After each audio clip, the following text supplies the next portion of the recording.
Hello, dolls! Let's take a brief moment as we've reached the 20th anniversary of Fumito Ueda's directorial debut game, Ico. In honor of this milestone, I just want to look back on how important and influential Ico has become in terms of video game design, player interactivity, and narrative. Please watch my other videos on Ueda's games and be sure to like this video as well. I don't want to hold anything back, so here is the obligatory spoiler warning for all of his titles. First, let's take a look at Fumito Ueda, who has a rather unique background compared to many other game designers. He attended Osaka University of Art, majoring in fine art and painting with an emphasis on abstract art. He would teach himself how to use an Amiga computer, which granted him the skills to work for Warp, where he was an animator on Enemy Zero and Dino Shokutaku, prior to joining Sony, where he pitched his first game. Ico was originally being developed for the first PlayStation console, but as we all know, it eventually moved over to the PlayStation 2. The North American release of the game was unfortunately rushed, excluding bonus content, and you got the box art featured here that's considered to be among one of the ugliest game covers of all time. It's a game that really doesn't deserve it, and once you get past that, you will play a breathtakingly beautiful game unlike anything before and, well, almost since. Ico didn't sell very well upon its initial release, but garnered a cult following among a small niche of gamers. It quietly resonated with game designers who played it, that its shadow on the industry itself is truly colossal. The story of Ico is a simple one. A young boy named Ico is sacrificed because he was born with horns. Fortunately, he is granted an opportunity to escape, but comes across a young girl also imprisoned, whose name we learn later is Yorda. They try to leave the castle together, but the queen reveals that Yorda is her daughter who cannot live beyond the castle's walls. Despite this warning, both Ico and Yorda continue to seek a way out. I may do another video to discuss Ico more in depth, but I don't want to focus on the game itself. I just want to highlight that this is the title that started a lot of Ueda's signature touches that would follow in his later games. From the fixation of horns to the use of a fictional language, these all started here in Ico and were a result of Ueda's design philosophy, design via subtraction. One of the ways this was incorporated is that the original enemy NPCs were human guards that would eventually become the shadowy entities in the final version. Essentially just have the models of the NPCs be nothing more than an animated silhouette.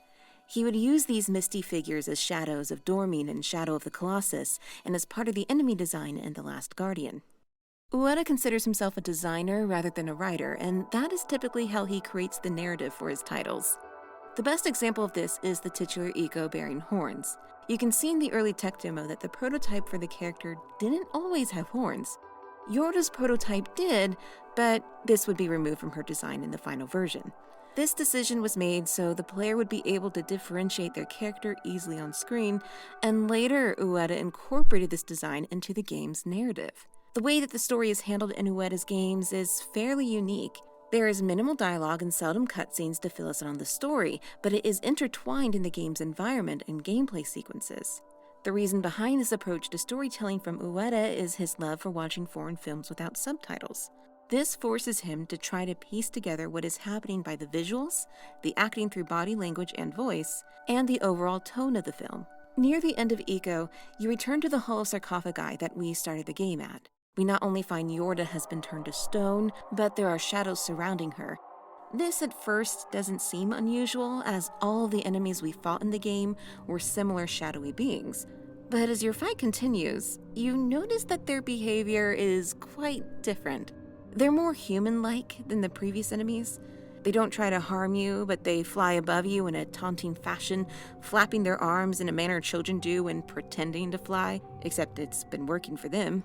Then, after you've slain a few, you see the shadowy remnants return to a sarcophagus, much like the one you were in at the beginning of the game, which then begins to glow. And that's when it dawns on you that you're fighting against all of the horned children that were sacrificed before you, and they play a role in the ritual the queen is using Yorda for. Now, most games would have a cutscene interrupt the flow of the gameplay to showcase this, or have some other means of spelling this out to you, but not here. The gameplay just continues. and Ueda trusts the player to figure out the truth behind this moment. It had a huge impact on me when I realized this, and it evoked a reaction of horror that only Ueda has been able to repeat in his other titles. In Shadow of the Colossus, Wander takes in dark tendrils after the defeat of each Colossus. Now, the first time I saw this, it shocked me. I'm sure it shocked you as well. But it wasn't until much later did I realize what effect this would have on Wander. As he takes in more of the essence of Dorming after each fight, it slowly changes his physical appearance. Once he's defeated the final Colossus, Wander's physical body is completely corrupted by Dorming to serve as host to the deity, and seeing the state that he's in is just incredibly painful to see. The changes that Wander undergoes throughout the game is never explicitly brought to attention until this ending. It's subtle enough for the player to miss it, but once you notice it, well, it's already too late. The Last Guardian is Ueda's most dialogue-heavy and cinematic game. We play as the boy, who is also the narrator, but telling the events of the game to some village children when he is all grown. The narrator doesn't know much about the nest, and so neither do we. But as we make our way higher up, we begin to put some pieces together. The beasts known as Trico are known by humans to devour them whole, thus why the Japanese title translates to Trico, the man-eating beast. But we learn that there's actually much more to this. And honestly, the realization of what the nest is one of the most shocking revelations I've had in the number of games I've played. As we finally reach the White Tower, you realize it's made of a different material than most of the other structures in the nest. It has a more science fiction, futuristic feel to it, despite everything else had appeared to fit a typical fantasy setting and appeared centuries old. I may have been a bit slower than other players to realize this, but the soldiers or guards that we encounter throughout most of the game aren't human, nor are they alive. Observant players may have noticed the gap between their armor features a shadowy mist where usually limbs would be. When you shine a mirror on them, it causes them to go into a sleep mode of sorts. Once you're inside the White Tower, you come to an area that is a holding center for these guards, and you realize, well, they're actually automatons. They're robots. The implicit storytelling doesn't end there. Once you reach the very top of the tower, the future adult voice of the boy makes note about the Master of the Valley, but you don't really understand what he means quite yet. Soon, you realize what the White Tower actually is. It's a satellite that the Master sends out signals to the Trico beasts.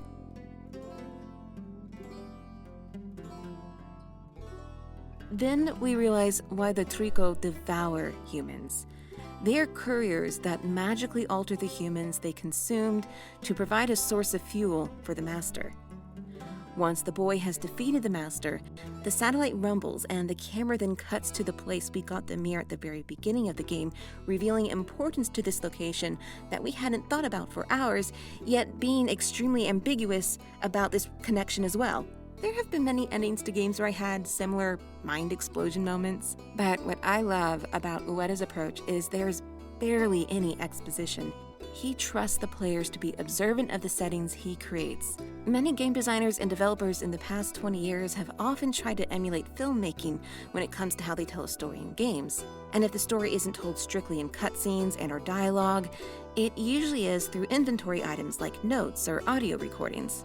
And not to harp on that, I don't dislike these mechanics, but it can come across as a bit unnatural for a story to play out. I consider Ueda's means of telling a story in his games to be the ideal way for the player to grow invested in the game's setting and narrative. The way that Ueda consumes foreign media is translated into his narrative design. The character we play as is also in a setting that is foreign to them, and so the player bears the same knowledge as they do, although perhaps putting the pieces together a bit more neatly. I doubt the boy really understood the White Tower the same way as we did. There's only one other developer that comes to mind that I consider to have also incorporated this similar narrative structure to their games. I've not really played From Software's titles, just a bit of Demon's Souls and Bloodborne. Seriously, I only beat the first boss of Demon's Souls, and when I had to speak to some childish monk statues, they have a name, I just don't remember, and I don't care. And I couldn't find them for the longest time. Like 30 minutes, I was wandering around the Nexus, and then I fell to my death. I did eventually find them. I walked past them so many goddamn times. Yeah, Demon Souls, And then there's Bloodborne. Ugh, Bloodborne. I love ya, but I am so bad. Oh, I got as far as defeating Vicar Amelia with help, and stopped when old Henrik killed Eileen. I didn't like that. He killed her because I just stood by watching. But from what I've seen from looking at lore videos and watching other people play Bloodborne, the Soulsborne games seem to be inspired by Ueda's approach to storytelling and have incorporated that into its environmental design as well. While there is a bit more exposition told in NPC dialogue and item descriptions, most of the story is told within the environment, and it isn't fully fleshed out, so it allows the player to piece together the ambiguous information they're presented. Thus, you get a lot of lore videos with different interpretations. Unfortunately, as popular as the Soulsborne games are, I think the impact they've had on the industry is more in its gameplay than approach to world building. I mean, people do enjoy how they play, and there's nothing wrong with that. But for someone like me, who isn't particularly good at them and just loves the world building, I mean, it's a little frustrating to say the least. It isn't how Ueda has incorporated narrative into his games that has had the largest impact on the industry. Ico spends the majority of the game with the mysterious Yorda, who speaks a fictional language known as Runic. The subtitles for Yorda's language are displayed in a fictional alphabet, so the player is just as unable to comprehend her as Ico. Now, despite this language barrier, both Ico and the player form a bond with Yorda. The player spends most of the game defending the defenseless Yorda from the enemies. Ico must avoid her captors, as it will mean game over if she's taken. At times, the player has to leave Yorda behind temporarily, but if they are apart for too long, she will be captured and the player must hurry back before it's too late. Most of the game is an escort mission, a common gameplay mechanic where the player has to protect an NPC until they reach a targeted point to end the mission. This trope is one of frequent frustration players have due to poorly programmed AI that can lead NPCs to wander into danger rather than avoid it, unnecessarily increasing the game's difficulty. Yorda is unable to fight against the enemies, but if the player leads Yorda to the magical columns that block entry into the next room, she will automatically release a magical energy that will obliterate all enemies. Escort missions became more common in the medium after Ico, but there's one aspect of Ico that stands out among all other games before and since.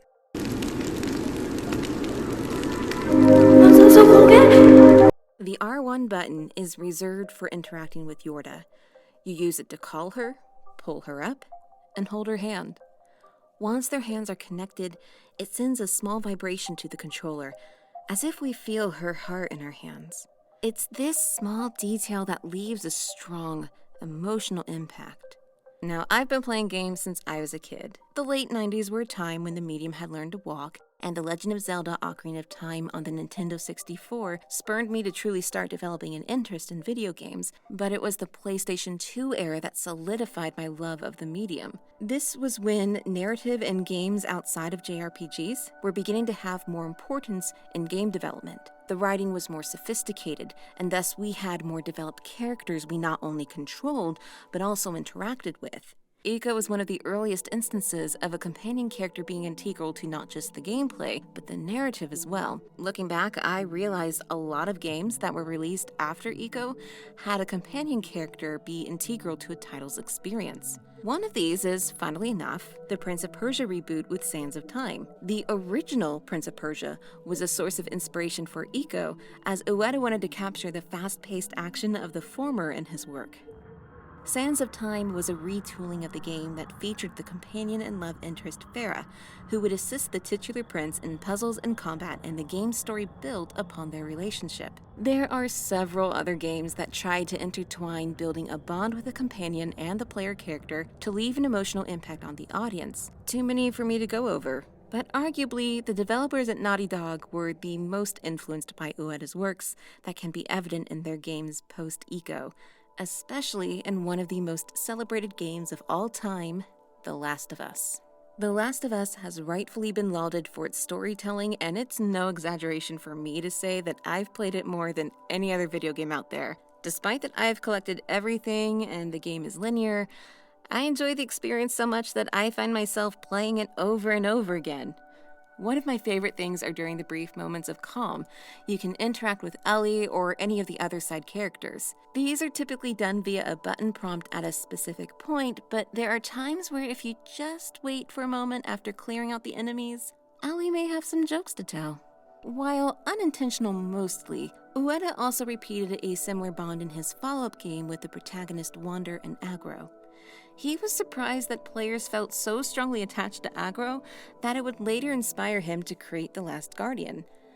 It brings to mind a description I came across that once described controlling Agro is different than controlling a horse in most other games. Once your character gets on the horse, the mechanics change that you are in total control of the horse. It's no different than playing the usual player character. In Shadow of the Colossus, however, it feels more like you're still playing as Wander, who is trying to handle and ride a horse. Agro is the faithful companion we need for our journey, and it truly feels like she resists you a bit when trying to steer her in the direction you want to go towards.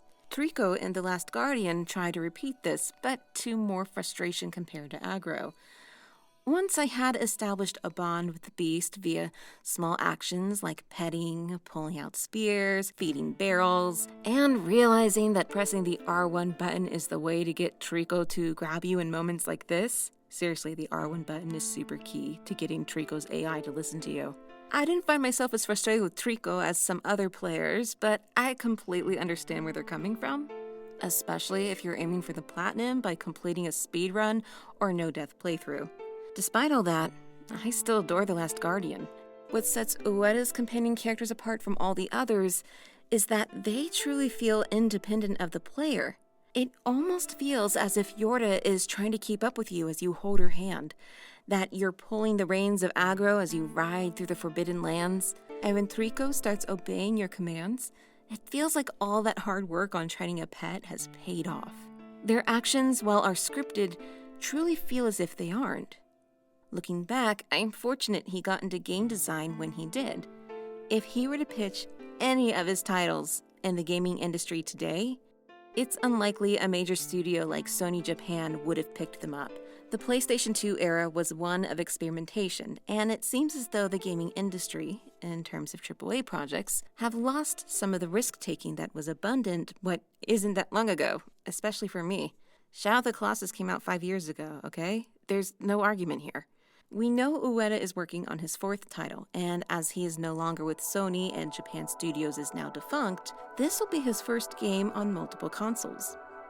At the time of this video, only 2 images have been shared by Gen Design, but Ueda has proven he is a developer that, despite some clunky gameplay mechanics and moments of frustrating AI, there is an imaginative spirit in his titles that separate him from the rest that I honestly cannot wait to play any of his future creations. Thank you for watching on what is a very brief look back on the 20 years since Ueda's first game. How else do you think he has left an impact on the game industry? Let me know in the comments below and subscribe if you would like to see more videos like this. I look forward to talking more about his works among other games in the future. As always, thanks for watching. You've been a doll.